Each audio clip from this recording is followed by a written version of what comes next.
हुई धर्म की उन्नति सकल पाप की क्षय। बड़े प्रेम से बोलेंगे श्री सतगुरुदेव महाराज की बोली सांची दरबार की सभी संत समाज की आज के भक्तों की साहिब बंदगी साहिब बंदगी साहिब बंदगी। अभी अभी संतों ने कितनी सुंदर वाणियों के माध्यम से सभी जीवों को चेताने की कोशिश की।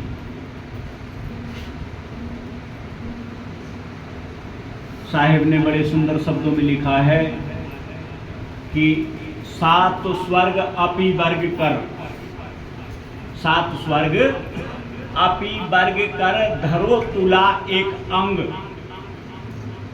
ता सकल मिल ना तुल सके जा क्षण हो सत्संग।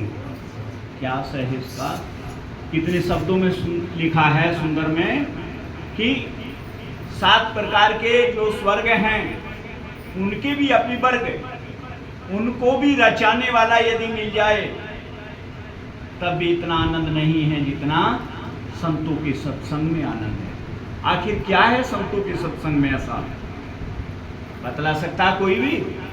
बतलाए कि संतों के सानिध्य में जाकर के, सत्संग में जाकर के ऐसा क्या मिल जाता है जिसका आनंद स्वर्ग में भी नहीं मिलता।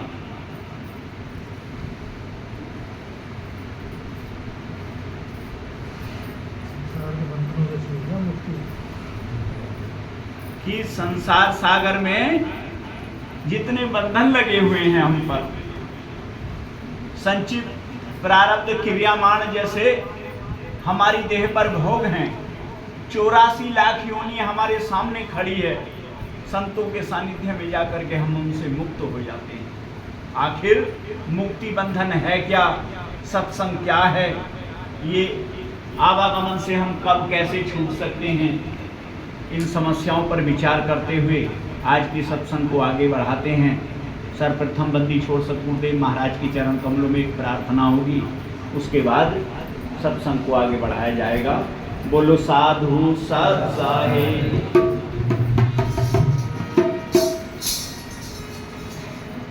ध्यान मूलम गुरु मूर्ति, पूजा मूलम गुरु पदम, मंत्र मूलम गुरु वाक्यम, मोक्ष मूलम गुरु कृपा। गुरु को कीजिए दंडवत, कोटि कोटि प्रणाम, कीट न जाने भृंग को गुरु कर ले आपो समान। ये तन विष की बेलड़ी गुरु अमृत की खान, शीश दिए सतगुरु मिले तो वे सस्ता जान। सब धरती कागज करूं, लेखन करूं बन राय, सात समुद्र की मसी करूं, गुरु गुण लिखा न जाए। क्या लिखा है शब्दों में कि यदि पूरी पृथ्वी को कागज मान लिया जाए और पृथ्वी पर जितने वृक्ष हैं सबकी कलम बना ली जाए, पृथ्वी पर जितना जल है, पृथ्वी पर जितना जल है सबको स्याही बना ली जाए, पृथ्वी रूपी कागज पर यदि वन रूपी कलम से हम जल रूपी स्याही लेकर के गुरु की महिमा को, गुरु की दया को, गुरु के उपकार को, गुरु की कृपा को लिखना चाहें तो लिख नहीं सकते। आखिर ऐसा क्या देते हैं गुरु? भाई प्रजापति ब्रह्मा जी ने सृष्टि का निर्माण किया है, ब्रह्मा जी नहीं दे सकते? क्षीर सागर निवासी लक्ष्मीपति विष्णु जी सारी सृष्टि का संचालन कर सकते हैं, वो नहीं दे सकते? भगवान शिव जो अमर देवता कहलाते हैं, सृष्टि का संहार करते हैं, लेकिन वो भी जीवों को नहीं दे सकते। क्यों? गुरु सब कुछ दे सकते हैं। आखिर क्यों लिखा है ध्यान मूलम गुरु मूर्ति? ध्यान मूलम ब्रह्मा मूर्ति नहीं लिखा, विष्णु मूर्ति नहीं लिखा, ध्यान मूलम शिव मूर्ति नहीं लिखा, क्यों लिखा ध्यान मूलम गुरु मूर्ति? ध्यान मूलम देवी देवता मूर्ति नहीं लिखा, ध्यान मूलम कृष्ण मूर्ति नहीं लिखा, ध्यान मूलम राम मूर्ति नहीं लिखा, ध्यान मूलम गंगा जी मूर्ति नहीं लिखा, ध्यान मूलम गौ मूर्ति नहीं लिखा, क्यों लिखा ध्यान मूलम गुरु मूर्ति? इस मनुष्य के सबसे बड़ा दुख क्या है इस संसार में? जीवन मरण, आवागमन कि बार बार माँ के गर्भ में आना, बार बार जन्म लेना, बार बार मरना। इस आवागमन से मुक्ति का रास्ता जो है वो केवल संतों के गुरुओं के पास है। कैसे गुरु के पास? ये भी जानना बहुत जरूरी है भाई। बहुत गुरु हैं या जग माही, हरे द्रव कछु संकट नाही, ताकि प्रथम परीक्षा कीजिए ता पीछे गुरु दीक्षा लीजिए। तो हमें जो गुरु की शरणागत जाना है, कैसे गुरु की शरणागत जाना है? कैसे गुरु की शरणागत जाना अरविंद जी? जो हमारी मुक्ति कर। अरे भाई मुक्ति करने के लिए तो सब कह रहे हैं, संसार में जितने भी हैं सब तैयार हैं, हम तुम्हारी मुक्ति कर देंगे। अब पानी पियो छान के गुरु की ओर जान लिया। क्या जानना गुरु के बारे में? जो खुद बंधा हुआ ना हो, स्वतंत्र हो, वही हमें बंधन। पहचान कैसे करेंगे हम? भाई मैं भी कह रहा कि मैं तुम्हें मुक्त कर दूंगा, मैं आजाद हूँ, मैं स्वतंत्र हूँ, आप मुझे कैसे पहचानेंगे? आप कपड़ा लेने जाते हैं, ठोक बजा करके लेते हैं, आप सब्जी खरीदने जा रहे हैं, जल लेने जा रहे हैं, संसार की जितनी भी सामान खाद्य पदार्थ शरीर पे ओढ़ने पहनने खाने पीने के लेने जा रहे हैं, सबकी गुणवत्ता पहचान करके गारंटी वाले सामान खरीद रहे हैं। लेकिन आप गुरु को कैसे पहचानेंगे? इसकी क्या? जो बुराइयों से दूर हो और अच्छाइयों से भरे हुए। ये सब कह रहे हैं कि हम बुराइयों से दूर। हाँ, और दूसरी चीज ये है, सब परख मनुष्य की अच्छाई से जिन्होंने त्याग किए, अवगुणों की त्याग किए, जिन्होंने अवगुणों को त्याग किया। आप अपनी उत्तर से सहमत हैं? जिसकी कथनी और करनी एक हो। क्या सब कह रहे हैं मेरी कथनी करनी है। सतगुरु ऐसा चाहिए जैसा सूप सुभाए, सार सार को वही दे थोता देवलाए, जो तुम्हारे जीवन के अवगुणों को, कष्टों को, बुराइयों का हनन कर दे। हाँ, तो तभी तो करेगा जब उसके अपने कर लिए होंगे। आप तागुरु की शरणागत लीजिए। आप जब आपके ये विकार अवगुण उसकी शरणागत जा करके ही दूर हो जाएं, तब पीछे गुरु दीक्षा लीजिए। ताकि प्रथम परीक्षा कीजिए, ता पीछे गुरु दीक्षा लीजिए। शरणागत तो आप चले गए, आप दीक्षित नहीं हुए। दीक्षित होने से पहले पहले उसकी शरणागत जाकर के आपके अवगुण दूर हो गए, आपकी बुराई दूर हो गई। आप उनके सानिध्य में जाने मात्र से ही आपके निवृत्ति हो गई बुराइयों की। वो गुरु पूरा है। और देखने में सर्वप्रथम बाल ब्रह्मचारी, किसी वजह से ब्रह्मचारी नहीं है तो सन्यासी है। गृहस्थ गुरु साफ लिखा है, कभी ना कीजिए, ताको दूर से ही तर्क कीजिए। अगर गुरु गृहस्थ है तो वो आपका कल्याण नहीं कर सकता।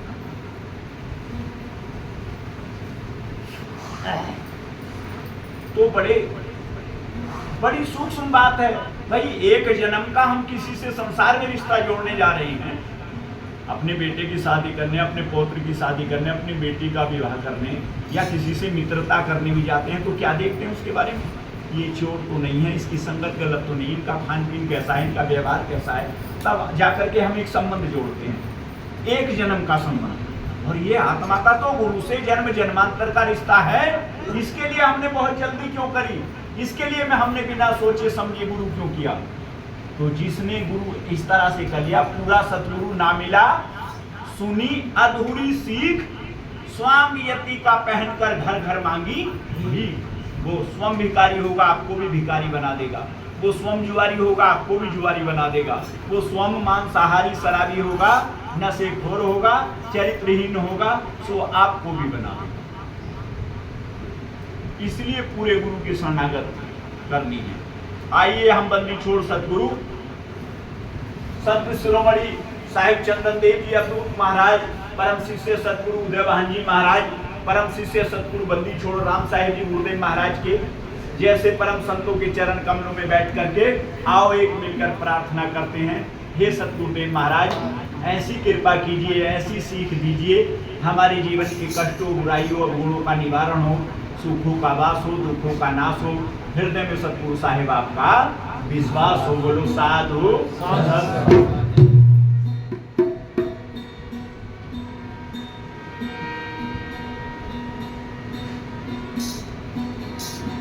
यह प्रेम सदा भरपूर रहे गुरुदेव आपके चरणों में।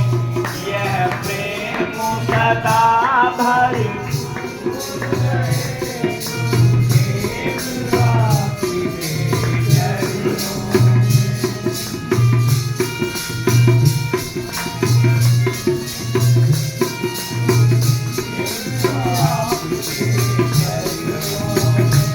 गुरुदेव आपके चरणों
में भगवान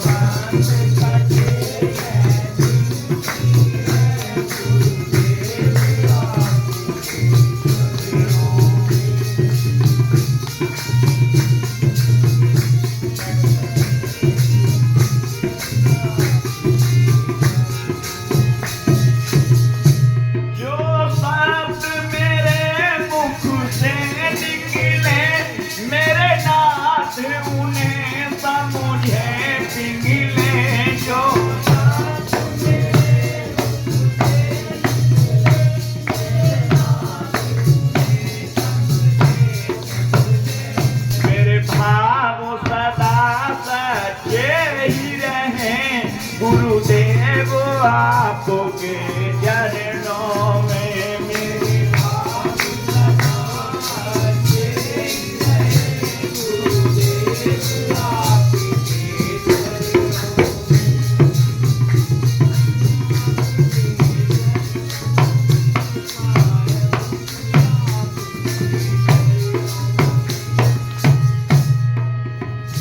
आँखों में तुम्हारा मन ध्यान तुम्ही में रमा रहे।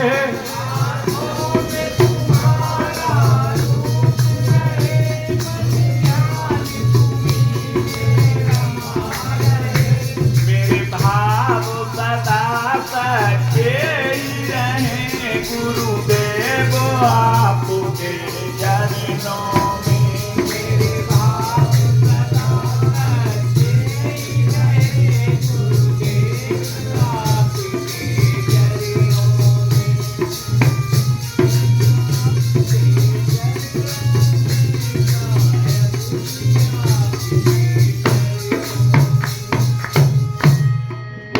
साधु सत्संग वाणी में आया है, यह प्रेम सदा भरपूर रहे गुरुदेव आपके चरणों में। जब तक हमारा संसार सागर में ध्यान है, घर परिवार में ध्यान है, रिश्तेदार रोजगार कारोबार में ध्यान है, तब तक गुरु भक्ति नहीं। क्यों? क्योंकि घर परिवार रोजगार कारोबार मोह सिखाता है। ज्ञान बढ़े गुणवान की संगत। यहाँ संसार में जितने भी कर्म हो रहे हैं, मन को जो शक्ति मिल रही है, कहां से? मन को जो बढ़ावा मिल रहा है, संगत से मिल रहा है। ज्ञान बढ़े गुणवान की संगत, ध्यान बढ़े तपसी संकीर्णा, क्रोध बढ़े नर मूढ़ की संगत, और लोभ बढ़े धन में चित्त दीना, मोह बढ़े परिवार की संगत, काम बढ़े तिरिया संकीर्णा। और कहें सतगुरुदेव विचार संसुजन और संगत सत्संकीर्णा, कि आपका सत्संग, आपका ज्ञान वैराग्य बढ़ेगा, वो संतों की शरणागत जाकर के बढ़ेगा। लेकिन इस सामान की जरूरत किसे है? भाई संतों के पास जो सामान है क्या है? संतों के पास जो पारस सुरती है, उनका जो ध्यान है वो चेतन है। संतों के पास जो संतोष धन है, शांति का धन है, ये जो प्रेम का मार्ग है उनके पास, ये किसे चाहिए? ये उन जीवों को चाहिए जिन जीवों को अपना कल्याण करना है। अभी हमें कल्याण का पता ही नहीं, कल्याण है क्या? कितना ज्ञान है अभी हमें संसार सागर का, कि दिवस कमाया खाए के और रैन कमाई सोए, हीरे जैसे जन्म को कोड़ी बदले कोड़ी। ये परमात्मा ने जो हमें सुंदर सामान दिया था, क्या परमात्मा के पास सबसे सुंदर सामान क्या है? ये मनुष्योनी सबसे सुंदर सामान था, ये जो परमात्मा ने हमें दे दिया। इसके बदले में कुछ नहीं लिया। क्या लिया? केवल एक कोल कराल। कौन सा कोल कराल? भैया तू संसार सागर में जा रहा है, माँ के पेट में जब गर्भ रहा था, अंदर रामाई राम रटे था, देख अंधेरा तूने प्रभु को तेरा, हे परम पिता परमेश्वर, माँ की घोर नरक से मुझे बाहर निकाल। पृथ्वी पर जाकर के चाहे खाने को अन्न मिले या ना मिले, पृथ्वी पर जाकर के चाहे पीने को जल मिले या ना मिले, पृथ्वी पर जाकर चाहे 2 गज जमीन मिले या ना मिले, तेरा भजन करूंगा, मैं तेरा उपकार करूंगा, तेरी इबादत करूंगा, तेरी प्रार्थना करूंगा। और यहाँ करके सब भूल जाता है। सबसे बड़ा आश्चर्य क्या है इस पृथ्वी पर? ये सबसे बड़ा आश्चर्य है कि जीव माँ के गर्भ में वादा करके आता है और यहाँ भूल जाता है। लेकिन इसे ये नहीं मालूम 24 घंटे में 21,606 श्वास सब बेकार जा रही है। जिस श्वास पे नाम जप कर लिया वो श्वास सार्थक हो गई, और जिस श्वास पे नाम नहीं जपा, निरंतर नाभि कुंड में बैठी हुई नागिन उस सांसों को सब डस गई, और उन सांसों का कोई मोल मिलने वाला नहीं है। इसलिए सभी जागो, जागने का विषय है।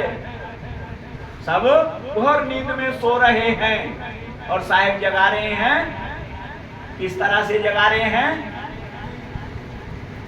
कि क्यों घोर नींद में सो रहा, हो रहा सवेरा तेरा है, अरे मन मूर्ख जाग जाने, अंतःकरण में हो रहा अंधेरा अधेरा है। कि दिन पर दिन तेरे अंतःकरण में अंधकार छाता जा रहा है, और तुझे वीरानी क्या पड़ी, तू अपनी ओर को देख। संसार सागर के झूठे झगड़े, खाने कमाने सोने जागने के कार्यों में लगा हुआ है।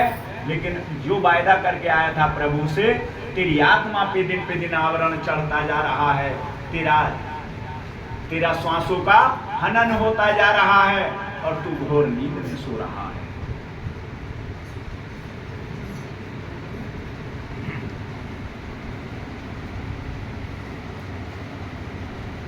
तो साहिब कह रहे हैं कि कल करे सो आज कर, आज करे सो अब, पल में परलय होएगी बहुर करोगे कब।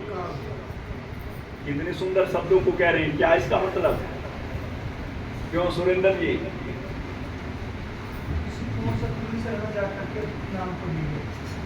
कि किसी पूर्ण गुरु की शरण में जाकर के बहुत जल्दी नाम सुमरन कर, नाम दीक्षा लेकर के सुमरन प्रारंभ कर दो। यदि कल मृत्यु आपके समान समीप आ गई और आपने नाम सुमरन नहीं किया तो 84 लाख योनि में जाना पड़ जाएगा। और 84 लाख योनि में जाकर के किस प्रकार के कीट पतंगे तुम्हें गिद्ध नोचेंगे, जंगली जानवर तुम्हें नोचेंगे, 7 कुंभी नरक में तुम्हें भेजा जाएगा। इस तरह की गर्म जो बैतरणी नदी होती है उसमें चलाया जाएगा। वहां केवल कुछ काम आने वाला नहीं है। आपका सुमरन ही आपको बचा सकता है। कुकर्म करोगे घोर नरक को चले जाओगे, अच्छे कर्म करोगे अच्छे लोकों में भोगने के लिए चले जाओगे। लेकिन यदि नाम सुमरन करोगे तो परमात्मा में लय हो जाओगे, आवागमन से मुक्त हो जाओगे। इसलिए संसार सागर में बहुत सोच समझ करके कदम रखना है। बहुत जल्दी किसी पूर्ण गुरु की शरणागत जाकर के नाम दीक्षा ले लो और नाम दीक्षा लेकर के सुमरन प्रारंभ कर दो। संध्या सुमरन जो नर करी है सो प्राणी भवसागर तरी है। यदि भवसागर के पार जाना है तो उस नाम का सुमरन करना प्रारंभ कर दो, वरना बहुत पछताओगे। नाम सुमरन नहीं किया जीवन में बहुत पछताओगे। काल जाल के फंदे में फंस करके सिर धुन धुन कर पछताओगे। फिर कोई बचाने वाला नहीं है। कौन बचा सकता है? केवल ये पावर सतगुरु को है। बतलाया एक वाणी में